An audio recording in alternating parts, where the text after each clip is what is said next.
My name is Sophia Mitchell, 38 years old, married to Daniel for nearly 15 years. We have a son, Ethan, who just turned 12. 3 years ago, after Daniel's father passed away from a sudden heart attack, we made what I now recognize as a critical mistake. We moved into his mother's spacious Victorian home to help her adjust to widowhood. Vivian Mitchell had always been particular about her preferences, but I never anticipated how dramatically our living arrangement would transform her from a merely opinionated mother-in-law into what felt like my personal tormentor. The first indications appeared subtly: small comments about the laundry not being folded correctly, questions about why I chose certain ingredients for family meals, remarks about Ethan's schedule being too structured, despite her previous complaints about modern children lacking discipline. "Sophia dear," she would say, wandering into the kitchen where I prepared dinner after my full workday as an accountant, "don't you think the chicken is a bit overdone?" She would pick up a piece with 2 fingers, examining it with a disappointed frown before setting it back down. I always found that Daniel preferred his chicken more tender. His father was quite particular about that too. These interactions grew increasingly frequent, yet whenever Daniel entered the room, Vivian transformed entirely. "Oh, Daniel, your Sophia is such a treasure in the kitchen. I was just telling her how impressed I am with her chicken recipe. Isn't it delicious?" She would beam, patting my shoulder with such convincing affection that Daniel would smile appreciatively at both of us, completely unaware of the preceding criticism. I initially attributed her behavior to grief and adjustment. Perhaps she needed to assert control over her environment after losing her husband of 40 years. I made allowances, bit my tongue, and tried harder to accommodate her preferences.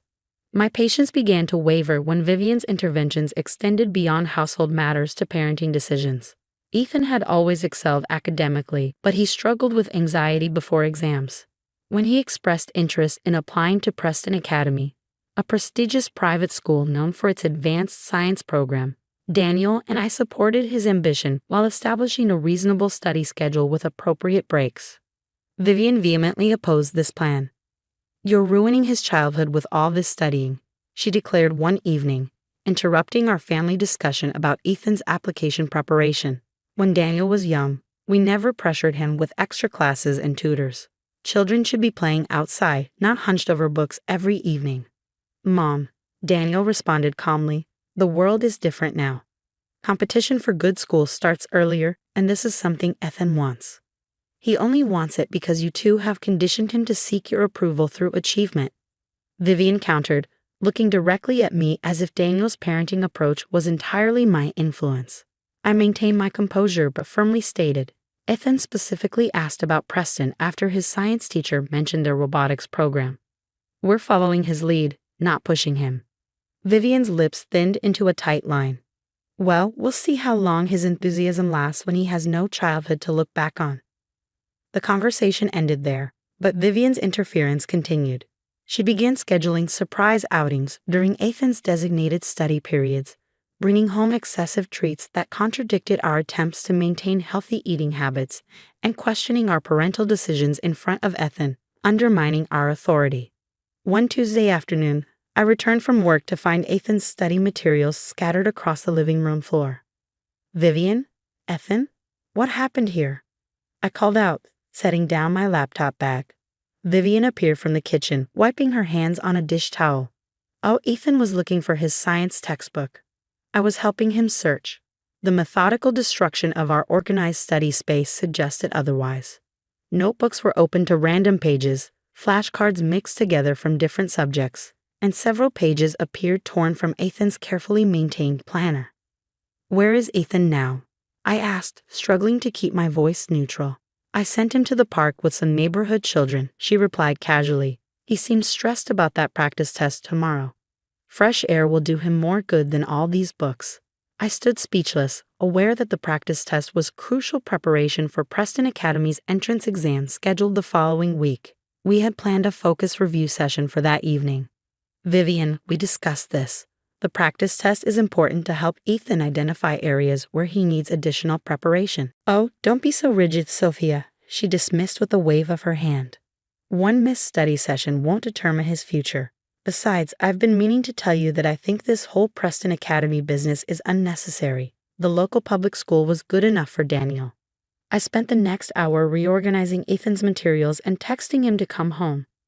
When he returned, his expression reflected confusion and guilt. "Grandma said you wouldn't mind if I took a break today," he explained hesitantly. "It's all right, Ethan," I assured him. "Let's just get back to our schedule. The test is important to you, right?"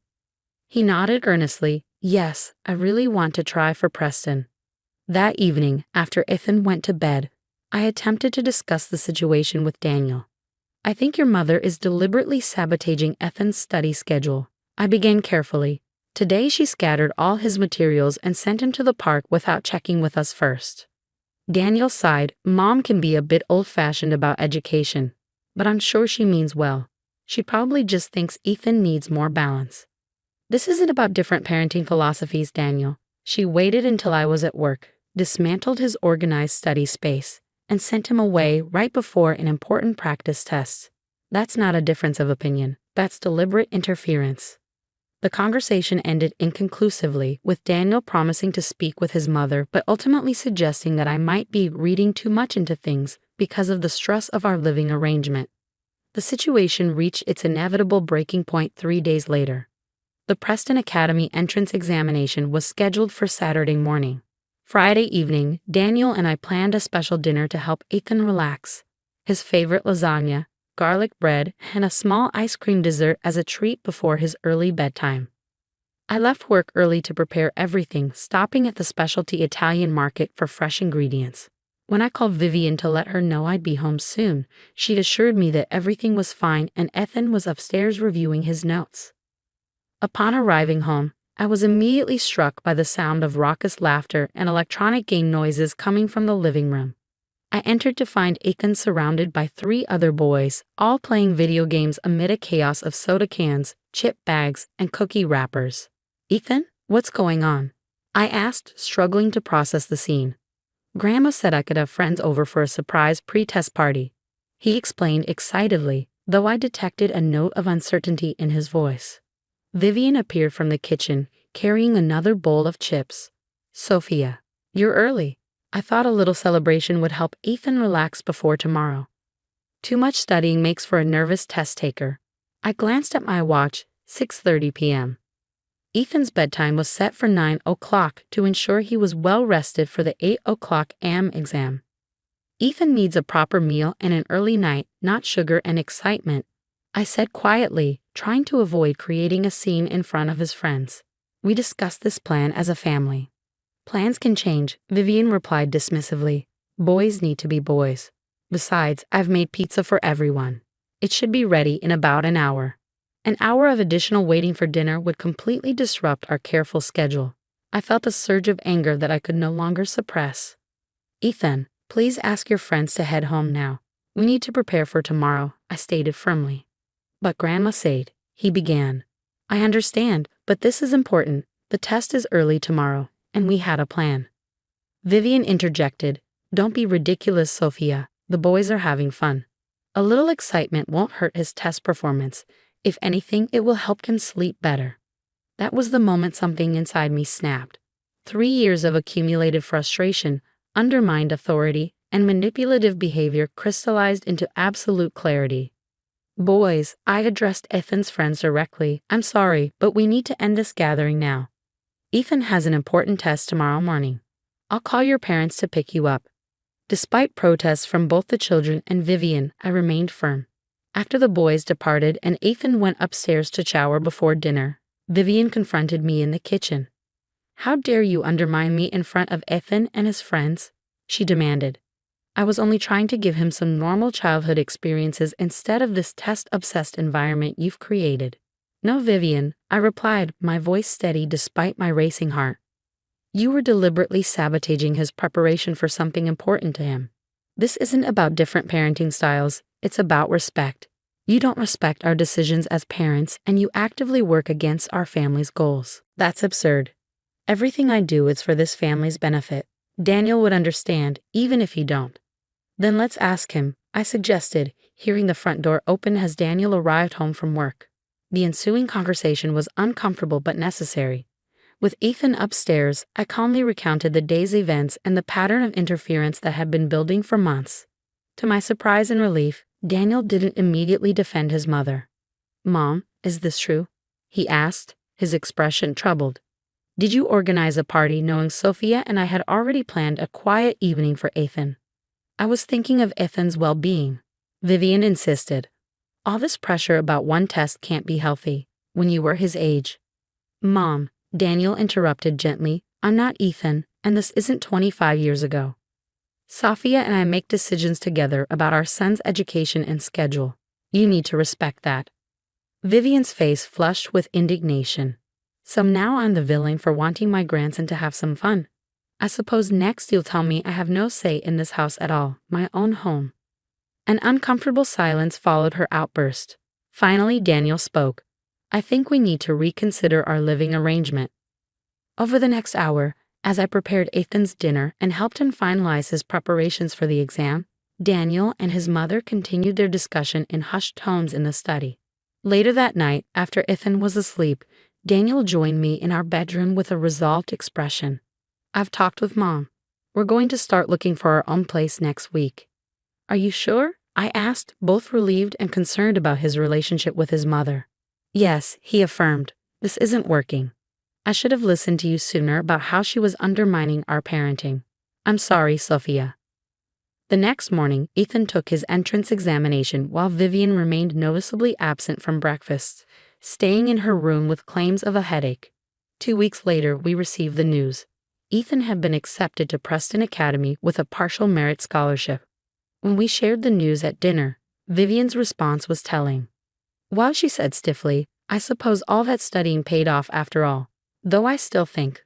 "Mom," Daniel interjected firmly, "this is a moment to celebrate Ethan's achievement without qualifications." She pressed her lips together, but nodded reluctantly. The following month, we moved into a modest 3-bedroom house just 15 minutes from Vivian's home. Close enough for regular visits, but with necessary separation to establish healthy boundaries. The transition wasn't without challenges. Vivian initially refused to visit our new home, claiming we had abandoned her, but gradually adjusted as Daniel maintained consistent contact while enforcing our parental authority. Ethan flourished at Preston Academy, his confidence growing with each academic achievement and new friendship. Without the constant tension at home, our family dynamics improved significantly. Daniel and I communicated more openly, addressing issues before they escalated. Even my relationship with Vivian slowly evolved into something more respectful, if not entirely warm. 6 months after our move, during Sunday dinner at Vivian's house, she surprised us with an unexpected acknowledgement. The science fair project Ethan presented, about renewable energy, she began hesitantly. "His teachers sent me photos. He's clearly thriving at Preston." She paused, then added quietly, "Perhaps you both knew what was best for him after all." It wasn't a complete apology, but from Vivian it represented significant progress. Daniel reached across the table to squeeze his mother's hand, while I offered a genuine smile of appreciation for her effort. That evening, driving home with Ethan dozing in the backseat, Daniel remarked, "I should have recognized what was happening sooner. I'm sorry you had to endure that for so long." "We all did what we thought was right at the time," I replied. "The important thing is that we found a solution that works for everyone, especially Ethan." Daniel nodded, reaching for my hand. "And for us. I don't think I realized how much tension I was carrying until we moved. Our home feels like our asterisk home now." Looking back, I realized that sometimes the most difficult boundaries to establish are with those we care about most. Living with Vivian taught me that genuine family harmony doesn't come from endless accommodation or silent suffering, but from honest communication and mutual respect. While those 3 years under her roof were challenging, they ultimately strengthened our family unit and, unexpectedly, led to a healthier relationship with my mother-in-law, one built on clearer boundaries and earned respect rather than obligation and resentment. Today, when Vivian occasionally starts to overstep, a gentle reminder is usually sufficient, a vast improvement from where we began. She'll never be the mother-in-law of my dreams, but we found a balance that allows our family to thrive while maintaining meaningful connections across generations. And in the end, isn't that what family is truly about?